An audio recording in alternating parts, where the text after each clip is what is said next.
Je reviens sur la question du second tour, qui à mon avis est un dysfonctionnement majeur de la seconde de la 5e République. Loi du 6 novembre 1962, relative à l'élection du président de la République au suffrage universel, qui a été approuvée par un référendum dans cette même année 62. Alors, désormais, l'article 6 de la Constitution, qui ne prévoyait pas du tout l'élection au suffrage universel, désormais, l'article 6 dit « Le président de la République est élu pour 7 ans au suffrage universel. » Direct. Alors, ensuite, l'article 7 de la Constitution, il n'est plus l'article 6, l'article 7, est remplacé par les dispositions suivantes. Le président de la République est élu à la majorité absolue des suffrages exprimés. Si celle-ci n'est pas obtenue au premier tour de scrutin, il est procédé le deuxième dimanche suivant à un second tour. Seuls peuvent s'y présenter les deux candidats qui, le cas échéant, après retrait de candidats plus favorisés, se trouvent ainsi avoir recueilli le plus grand nombre de suffrages au premier tour. Qu'est-ce que ça signifie? Bon, premièrement, ça n'exclut pas le désistement. C'est d'ailleurs logique. C'est-à-dire, bon, effectivement, ces deux candidats, bon, d'accord, ce sont ceux-là, mais si jamais il y en a un qui veut laisser la place à un autre, il peut le faire. S'il y a un arrangement, un accord, quel qu'il soit, si on considère, par exemple, que celui qui est arrivé, qui a plus de voix, de toute façon, peu importe. De toute manière, oui, on dit, bon, ben, admettons que les deux candidats qui ont le plus de voix ne soient pas considérés par tel et tel parti comme ceux qui avaient le plus de chances de l'emporter, eh bien, tel candidat devrait se retirer pour laisser la place à quelqu'un d'autre qui, lui, aurait plus de chances, par exemple. Et finalement, le système a été complètement perverti et a abouti à ce que chacun veuille rester, voilà, les deux premiers, ils ne bougent plus. Hein. Il n'est pas question qu'ils laissent leur place à quelqu'un d'autre ou qu'ils négocient quoi que ce soit, ils sont là. Voilà. Donc c'est cette sale mentalité qui a prévalu. Alors, ce qui est intéressant, c'est que même pour les primaires, qui ne sont plus de l'ordre de la Constitution, eh bien le même principe a été adopté aussi bien à gauche qu'à droite, et il n'y a pas si longtemps que ça. Et justement, le résultat des primaires lui-même est faussé, parce que le candidat arrivé en tête n'est pas forcément le meilleur candidat pour gagner.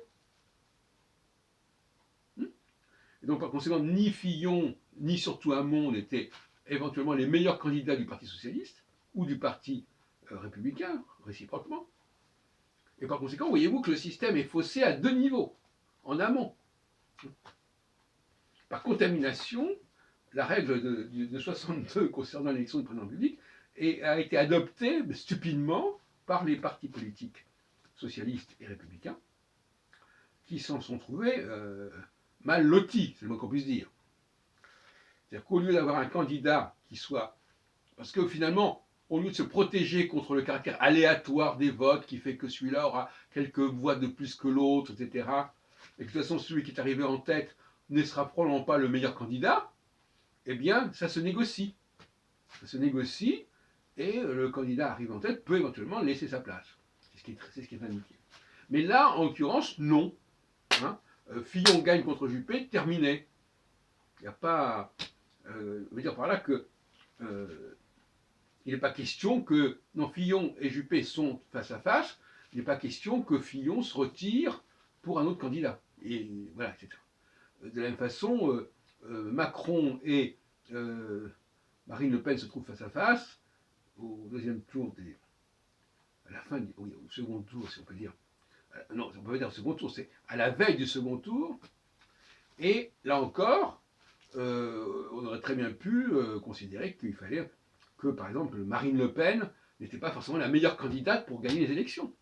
S'il y avait eu un arrangement à droite, avec les Républicains, eh bien Marine Le Pen se serait retirée en faveur, par exemple, de Laurent Wauquiez, et il y aurait eu des arrangements, etc. Voyez-vous. Donc tout était prévu. Donc finalement, on voit bien que cette constitution, en 62, il y avait une maturité politique, il y avait une compréhension des processus qui qui n'est plus comprise actuellement, où les gens prennent les choses complètement à la lettre, et voilà, parce que finalement, je relis le passage de l'article 7, le nouvel article 7, il est procédé le deuxième dimanche suivant à un second tour, seuls peuvent se présenter les deux candidats qui, le cas échéant, après retrait de candidats plus favorisés, se trouvent avoir recueilli le plus grand nombre de suffrages au premier tour. Donc, voyez où ça prévoyait tout à fait des retraits. Marine Le Pen aurait pu sortir pour favoriser la victoire de Fillon, par exemple. Tout comme contre Macron. Tout comme Macron aurait pu face à, etc. Il aurait pu y avoir des arrangements.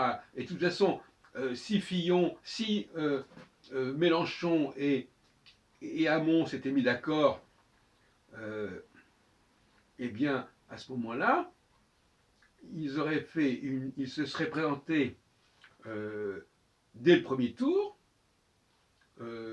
ensemble.